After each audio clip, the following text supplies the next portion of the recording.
उड़ीसा के रायगढ़ जिले के कांतापुर गांव में 7 अप्रैल 2026 को पुलिस ने रात को रेड मारी।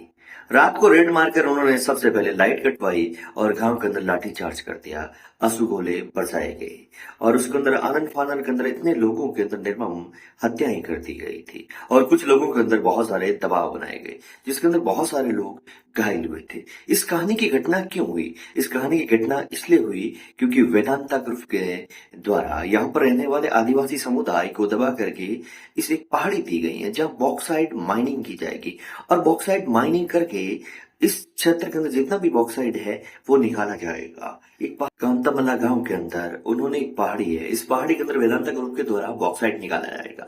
बॉक्साइट निकालने के लिए इस क्षेत्र को एक विशेष आरक्षण दिया गया। इस आरक्षण के तहत अगर कोई भी इन्हें अपनी जगह से हटाएगा तो ये 10 गांवों के समूह को साथ में बैठा करके उनसे परमिशन ली जाएगी। सरकार के द्वारा आनंद फान के अंदर उसके ऊपर दबाव बनाया गया, उनसे कोई भी परमिशन नहीं ली गई थी।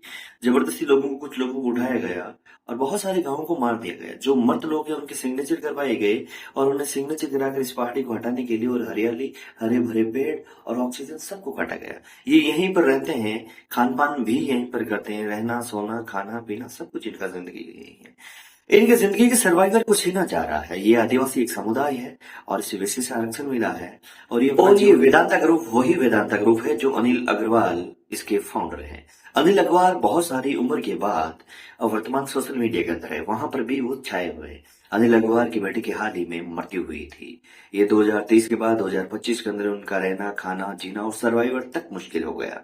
इन्होंने विद्रोह किया, लोग सुनने के लिए तैयार नहीं है और एक बहुत बड़ा लेख लिखा गया। इस लेख के अंदर उन्होंने कहा गया कि जीवन यापन करने के लिए अगर मनुष्य कहीं भी रह सकता है, लेकिन पेड़ पौधे और उनकी संस्कृति सबको समाप्त कर दे तो क्या लोगों का क्या होगा? वो लोग कहाँ पर जाकर रहेंगे, कहाँ पर बसेंगे? ये समाज किस दिशा की तरफ जा रहा है? क्या पर्यावरण फिर बचाया जा सकता है?